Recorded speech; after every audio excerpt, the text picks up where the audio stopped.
Welcome to the Membership Guys podcast. Kick-ass advice and tips for membership site owners. Well, hello there. Welcome to another episode of the Membership Guys podcast. I'm your host, Mike Morrison, and if you're looking for proven practical tips and advice on how to grow a successful, meaningful, profitable membership website, you're in the right place. Thank you ever so much for joining me. If you're a new subscriber or a new listener even, make sure that you hit the subscribe button in iTunes, Stitcher, Overcast, Spotify, wherever it is you're listening to this episode. Hit subscribe to make sure you don't miss a thing. If you're a long-time listener, a regular listener, you know that I love you guys. Thanks so much for checking back in with me, for all of your support. Today, we're talking about pricing. Specifically, how to know whether you are undercharging for your membership site. Now, this is something that I've seen coming up a few times over the past month or so inside our Facebook group. It's a question that gets asked, and it's a topic that gets addressed and raised every now and then inside our Facebook group and inside our membership, but certainly it's one that we've had quite a few people bring up recently. So I thought I'd do a little podcast episode and maybe pull out the soapbox a little bit to address this question. So first and foremost, if you think that you're undercharging, you're not charging enough for your membership site, then the first question you have to ask yourself is why? Why do you think you're undercharging? What is your basis for not thinking that you're charging enough?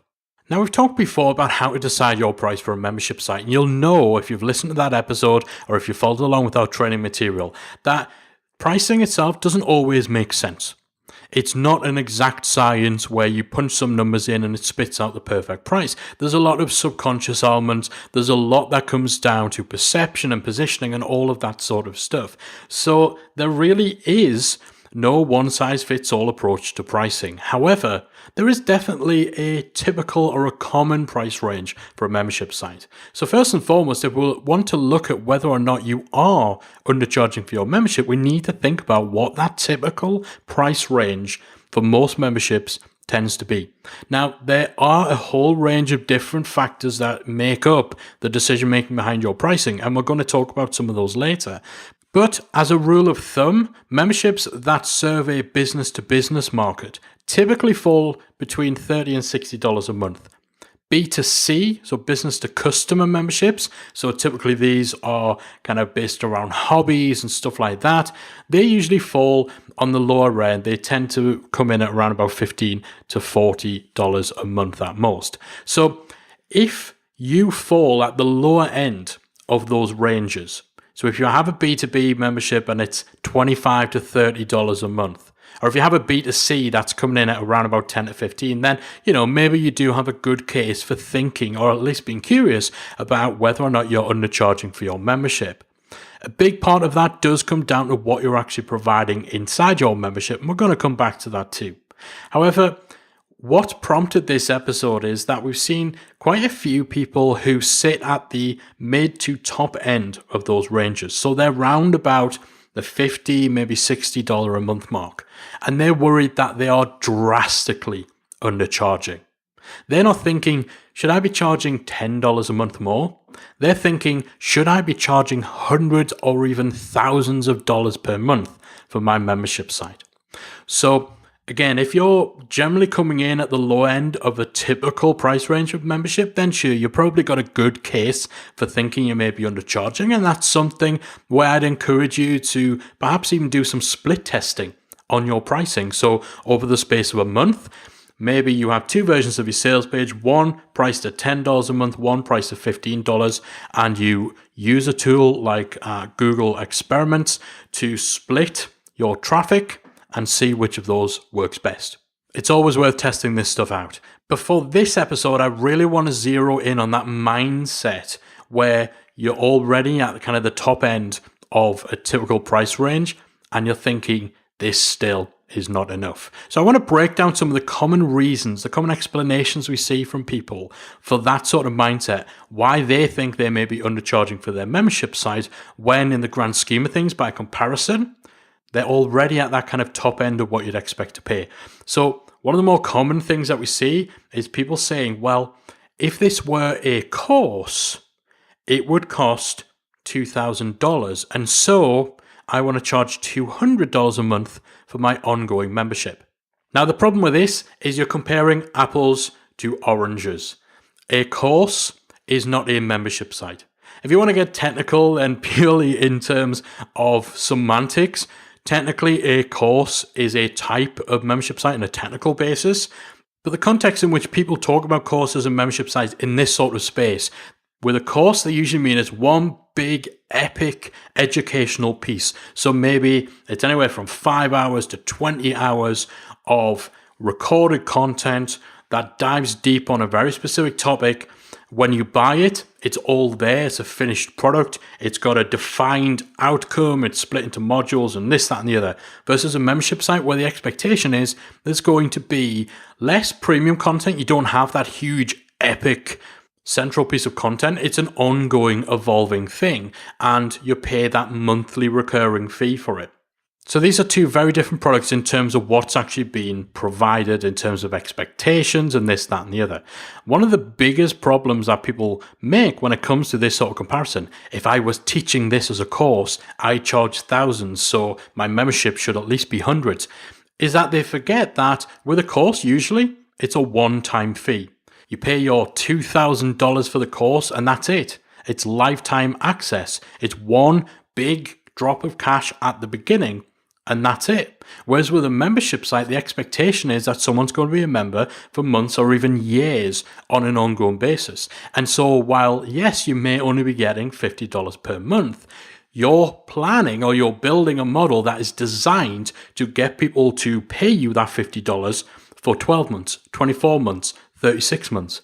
Now, ultimately, that might not add up in the long run to as much as you would potentially have made if you charged them a couple of $1,000s for a course rather than doing it as a membership site, but you're not selling a course. If you want to create a course, go and create a course. There's a reason why you're not. There's a reason you're doing a membership site. And with a membership site, you need that long-term view. You need to understand that you are essentially distributing the money you make per member over a longer period of time. And the upside with a course, you would be spending a lot more time upfront creating this material than you typically do with a membership site. There's usually a lot more that you need to spend on advertising, a lot more you need to pay out to affiliates, a much higher refund rate on courses versus membership site. And of course, with a membership site, you have that rising baseline of income that's not directly tied to sales. You want to make money from a course, you've got to get big ticket sales. Making money from your membership on a month-to-month basis isn't directly related to sales. If you've got 100 members paying you $50 a month and you decide to not engage in any dedicated sales activity this month, you still have that baseline of income that comes in. If you decide that this month you're not going to sell your course, you make no money. So you can't use the fact that you would charge more for a course as a basis to whack your prices up for your membership, because they're two very different products and there are trade-offs between doing a membership to doing a course. If you want to do a course, go and do a course. You can't have all the upsides that you get from a membership site while also charging the type of premium that you would for a course. The second thing that we see given as a common reason for thinking that you should be massively putting up your membership pricing is this.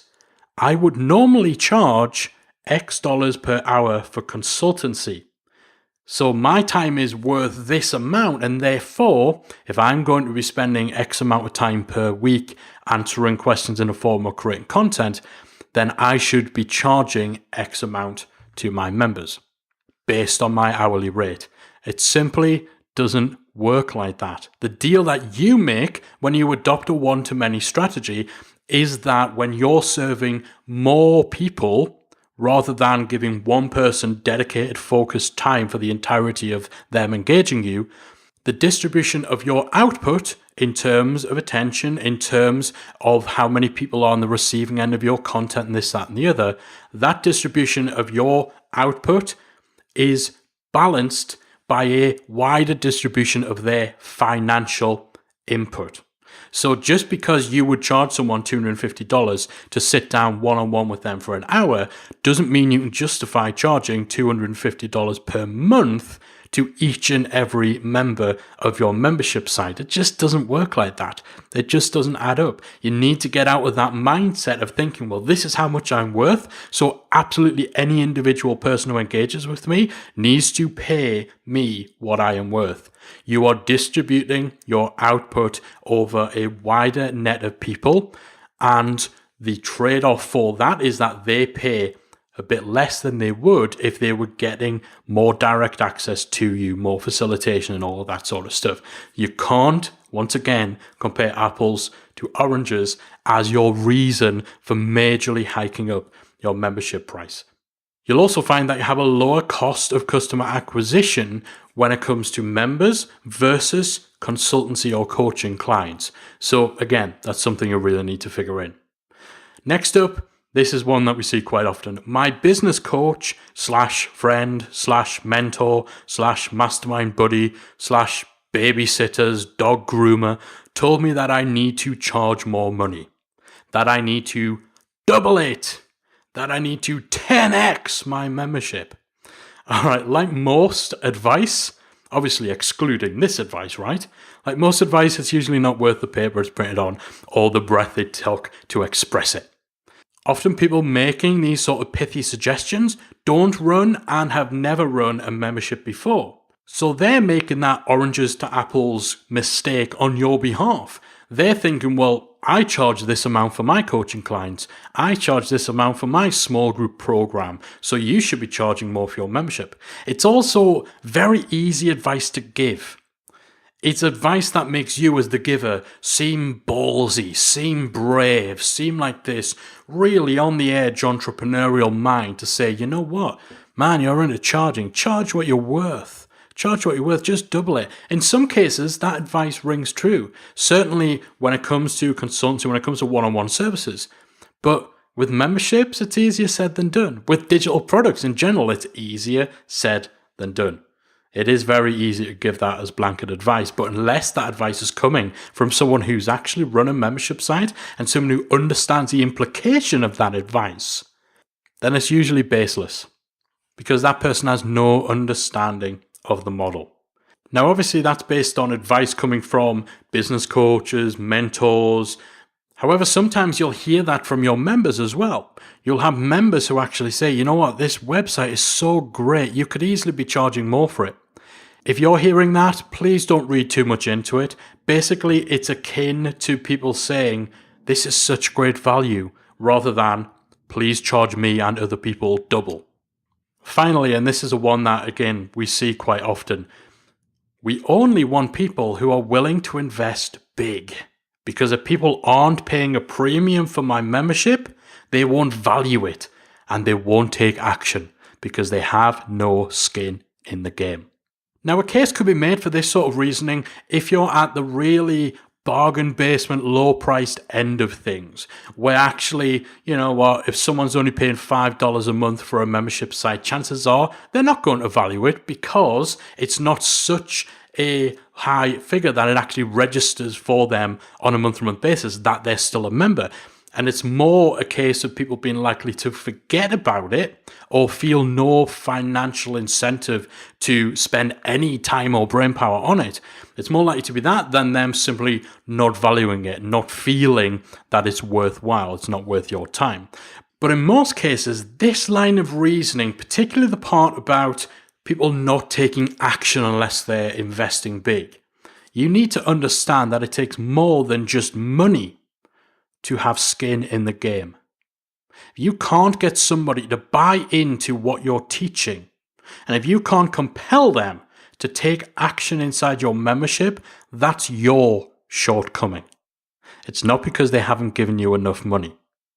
However, this is where things start to get a little bit sticky, because actually there's a little bit of merit in this argument about the connection between premium pricing and value perception. So this is where we need to now start thinking about and talking about the type of factors that make up your pricing. So it's not just a given that more expensive equals more value. However, a key pricing factor to consider is who your market actually are. Because if you're targeting multi-millionaires, then they're definitely more likely to turn their nose up at a membership site that's priced at $30 a month. It's a perception thing. Even if the offering is the same as if you were to just stick a $300 a month price tag on it, the nature of the market affects their perception of value. It's not actually a reflection of the value, it's perception, not reflection. The truth is that lawyers, accountants, investment bankers, and so on, these kind of high-powered, high-paid careers, they will perceive pricing very differently from cash-strapped students, new business startups, and casual hobbyists.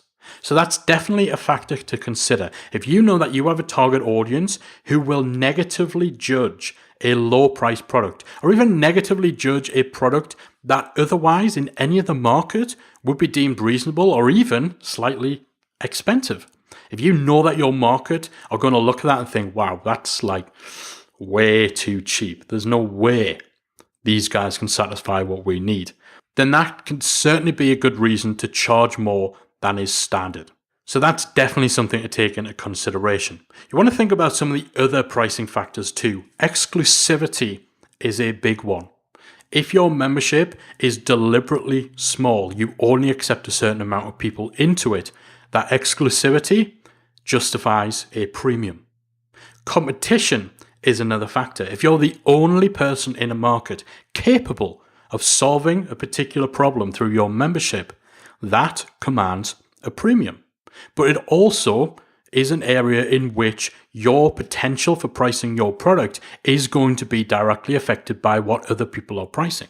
If there's someone else out there in the market who has a good reputation, who's credible, who's seen as one of the bigger names in your particular industry, and their offering is pretty much identical to your offering, then you're going to have a hard time justifying your pricing being double what they price, or even being $10 or $20 a month more. I think a good litmus test for this would be if somebody joined your membership and your competitor's membership, and trust me, this will happen, and they contacted you to ask why yours costs more.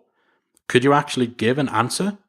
A legitimate answer that wasn't just blowing smoke up your own backside, and that didn't involve criticizing your competitor? So competition is definitely a big factor to consider. Facilitation is another area, and we've gone in depth on these factors in previous episodes. But if you're actually providing some sort of hands-on facilitation, so your membership definitely has elements of either done for you or done with you. It's not just a do-it-yourself where people come in and they have the material, they have content, but ultimately it's down to them to use it. That facilitation, again, justifies a premium. Direct access justifies a premium.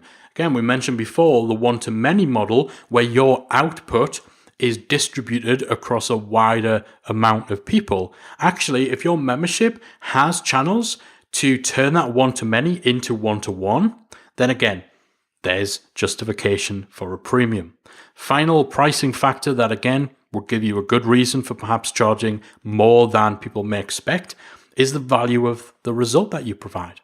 If you have proven your membership's ability to help people double what they earn in salary by landing a promotion, then that's a higher impact result than simply helping somebody improve their calligraphy skills. So again, these are all sorts of things that you need to factor into your decision to increase your pricing, especially if it goes beyond expected levels within your market. So again, coming back to this question of are you undercharging for your membership site?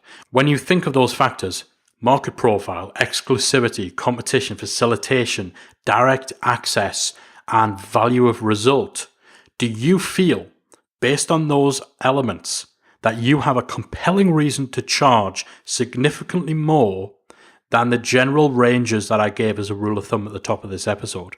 If so, and if it's not just wishful thinking or dare I say it arrogance, then go for it. Charge more. Because if you were pinned down again by someone thinking of joining your membership and they asked you to justify your pricing, you can give them a good reason based on the stuff we've talked about. However, I want to make more money isn't a compelling enough reason. And if you're sitting there shaking your head and thinking, well, what does this guy know? It's not like he's been doing this for years and runs a successful membership of his own and seeing all shapes and sizes of membership. If you just want to flat out ignore me, please do. Go ahead. Stick your price up anyway. Even if you can't justify it, stick your price up anyway. But I can pretty much guarantee you're not going to get the results that you want to get.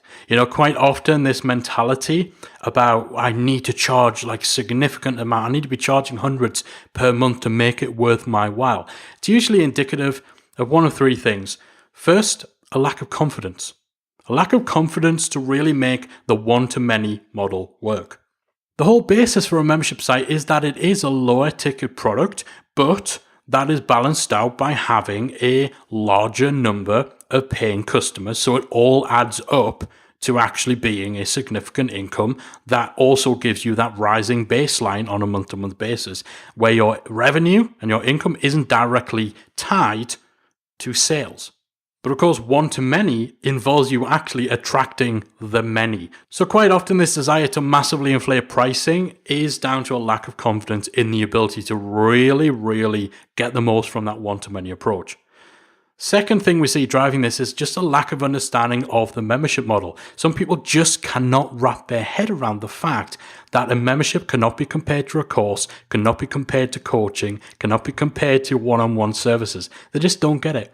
Don't understand that memberships are a slow burn. They're a marathon. They're not a sprint. It takes time to build this accumulation, this rising baseline of recurring revenue. Some people just don't get it. Memberships aren't for everyone, and some people go into them for the wrong reasons. They go into memberships because they've recognized a trend or because they've tried a few other things that just haven't worked, and a membership site is just the next thing on a list. They're not doing it because they understand and they love the model and they see real potential for it. They're doing it because someone somewhere has told them that it's something they should be doing, or they bought into this idea that it's a silver bullet or a golden goose to overnight effortless riches that's going to enable them to kick back on the beach sipping cocktails as all of this money just magically appears in their bank account.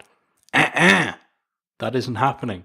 So quite often that lack of understanding, a lack of appreciation for the membership model drives this kind of mindset we've been talking about in this episode. And quite often for memberships that are already up and running, where you almost get that membership site owner's remorse, where they're kind of saying, well, I just can't shake this feeling that I should be charging more, or I'm spending so much time doing this and doing that, and I don't feel like it's worth my while, I should be charging more. Quite often, it's masking a failure to attract and retain members. Again, this is coming back to just not being able to make the one-to-many model actually work. So quite often it's people deflecting from the fact that they're just not doing very well in terms of getting members in through the door and getting them to stick around. So they're deflecting away from the fact that they just can't get and keep members, and instead focusing on this perceived problem that the members they have managed to get just aren't paying them enough. I mean, ultimately, if you want to make more money from your membership site, then so be it. I can't fault that, just as long as you're not being deluded about how much you should be charging, or how much you could be charging, and you're not being led down the wrong path by outside influencers that have steered you off in the wrong direction. So if you do want to make more money from your membership site, but you can't realistically justify a major price hike based on the stuff we talked about here, then there are three different paths you can take. The first of those is to change your product. This is the easy answer. If you want to charge more for your membership, justify charging more. And that means changing one of the pricing factors we discussed. Change the market your membership is targeted at. Change the level of exclusivity. So make it so that your membership is deliberately small. It's that whole Groucho Marx thing, I think it was Groucho anyway, might be in the other one, where he said, I don't want to be a member of a club that will accept me. You want that kind of exclusivity that can justify a premium. Add that as an element in your membership. If your ability to up your pricing is down to the fact that there are other established competitors all around the same price range, pivot away from those guys. Find a point of differentiation between what you're doing and what they're doing. Find, again, a reason to justify a price hike. Bring in things like increased facilitation, add a done with you or a done for you. If you don't want to do that, Hire people who can come in and provide that facilitation to your members. Find a way of providing direct access. Find a way of focusing on higher value, higher impact result. All those pricing factors, if you can't justify a price hike right now based on those factors, just change those factors to give you that justification. So that's the first thing. You do want to make more money. First, change your product. Second, instead, if you don't want to change your product to justify that hike, change the perception of your product. So focus instead on creating a brand that is perceived as premium and high value. So this is essentially focusing on style over substance. And it works. There's plenty of examples out there of companies which are all sizzle with a very mediocre sausage. This can be hard to do. Honestly, you'll end up spending so much to create this premium brand image that your profit margins will likely be crunched down to what they would be if your product was priced a little lower. But it's certainly an avenue that you can take if you want to justify massively increasing your pricing. And finally, you can just go ahead and change the price regardless. Charge a premium fee for an ordinary membership offering. Don't worry about your ability to justify it. If somebody questions that, tough. They're the wrong person, right?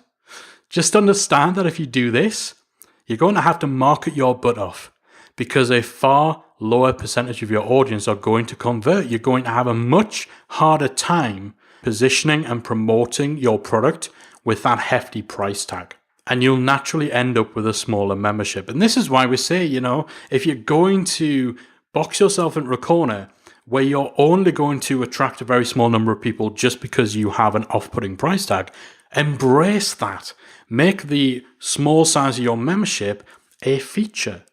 Make it so you're deliberately exclusive. At least then there's a little bit of justification. But anyway, a small membership isn't necessarily a bad thing. Having that small, high-paying member base, there's definitely pros to that, but there's absolutely some cons there too. So, this has been quite a meaty one. It's possibly been a little more ranty, a little more soapboxy than some of the episodes you guys will be used to. Hopefully you've enjoyed that. Hopefully you haven't been put off. It's certainly not intended to be critical of a desire to increase your pricing or a curiosity as to whether you should be charging more. As we said at the beginning, if you look at the general scale of what memberships charge, and if you're at that lower end, you probably got a very good case for increasing your pricing. And this episode certainly hasn't been aimed at you. Similarly, if you're offering based on those pricing factors we talked about, facilitation, exclusivity, all that sort of stuff, if you know that what you're offering really goes beyond what a typical membership site will offer, then naturally you would be expected to charge more than a typical membership site would charge. But what I was really hoping to crack here is that mindset of wanting to charge more just because you think you should make more from your membership. But what I really want to crack here was that kind of mindset where people want to massively, and we're talking massively, jump their pricing up because they're totally looking at things the wrong way, or they're taking bad advice, or they just can't wrap their head around what a membership site actually is and how you figure out what to price it for. So hopefully this has helped to hit at the heart of some of the stuff behind that kind of mindset. And if it's helped even just one person, then it's been worth getting the soapbox out for this episode. I'd love to get your opinion. I'd love to hear what you think of this. If you're in our free Facebook group, then let me know in there. If you're not in the group, then either search on Facebook for Membership Mastermind. You should see our group there. There's about 6,500 membership site owners in there. Or in your browser, just type in talkmemberships.com. That's talkmemberships.com. That'll take you through a redirect to the group. Join in there. Let me know what you thought of this episode. Do you agree with what I said? It's fine not to agree. Let me know. I'm always happy to debate this stuff and to take into consideration other perspectives on this. I'd love to get your input. Let me know. Hit me up on Twitter if you're not a Facebook kind of person, @membershipguys. Let me know your thoughts on this episode. And of course, if this has helped you make a decision or it's helped snap you out of a negative mindset when it comes to membership pricing, then I'd love to know about that too. That's it from me for this week. Hopefully you've found it useful, or at the very least entertaining. I'll be back again next week with another installment of the Membership Guys podcast. If you've enjoyed today's episode of the Membership Guys podcast, we invite you to check out the membersiteacademy.com. The Member Site Academy is the essential resource for anyone at any stage of starting, growing, and running a membership website. So whether you're still figuring out what your idea is going to be, or whether your website is already up and running and you're just looking for ways to grow it and attract new members, then the Member Site Academy can help you to get to the next level. With our extensive course library, monthly training, exclusive member-only discounts, perks and tools, and a supportive, active community to help you along the way with feedback, encouragement and advice, the Member Site Academy is the perfect place to be for anyone looking to start, manage and grow a successful membership website. So check it out at membersiteacademy.com.